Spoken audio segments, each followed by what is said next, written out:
సంవత్సరాల మా కష్టానికి ఈరోజు ఉద్యోగ రాజకీయ సంక్షేమ పథకాల్లో మా వాటా మేము సాధించుకోగలిగాం. ఈరోజు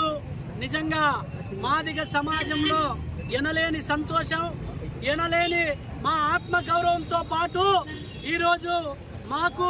30 సంవత్సరాలుగా మా జాతికి రావాల్సినటువంటి హక్కుల కోసం మా నాయకుడు మందకృష్ణ మాదిగ గారి నాయకత్వంలో దాదాపుగా 30 సంవత్సరాలుగా మా జాతి బిడ్డలు ప్రాణాలు కోల్పోయి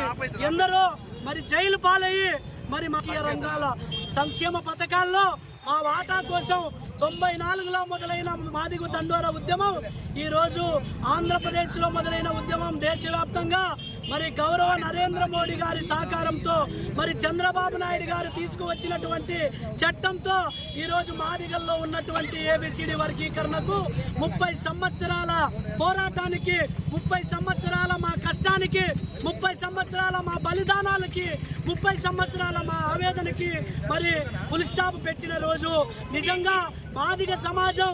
ఈ మాదిగ దండోర ఉద్యమం 30 సంవత్సరాలుగా చెక్కు చెదరకుండా నిలబడడానికి మరి ముందుగా ఈ సమాజంలో అన్ని వర్గాల ప్రజల సహకారము, అన్ని వర్గాల ప్రజల సహకారము, అండదండలు, మరి మీడియా మిత్రులు, మరి అనేక రంగాల వారు కూడా మాదిగ సమాజం పోరాడుతున్నటువంటి మాదిగ దండోర ఉద్యమంలో నిజంగా న్యాయం ఉందని చెప్పేసి మరి అందరూ ఆదరించారు. వారందరికీ కూడా మందకృష్ణ మాదిగ గారి తరపున, మా మాదిగ సమాజం తరపున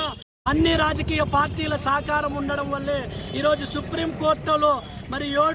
ఏడుగురు సభ్యుల ధర్మాసనంలో మరి మాకు అనుకూలమైన తీర్పు రావడం, ఏదైతే 2004లో మరి కొంతమంది స్వార్థపరులు ఇది చల్లదని కొట్టేసిన సందర్భం నుంచి ఈనాటి వరకు మా పోరాటానికి మరి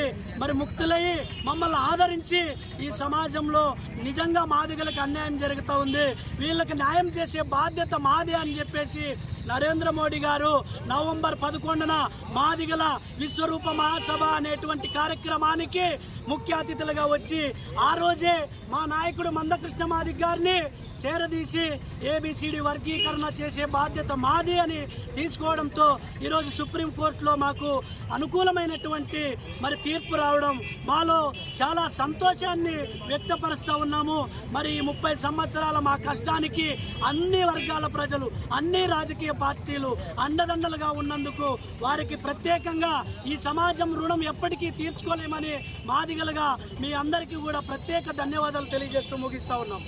జై మాదిగ. 30 ఏళ్ళైనటువంటి ఎస్సీ వర్గీకరణ కోసం చేసిన పోరాటం అనేది ఇవాళ సఫలీకృతమైంది. మరి అందరికీ కూడా దీంట్లో మరి ఎవరైతే సహకారం ఇచ్చారో అందరికీ కూడా ధన్యవాదాలు.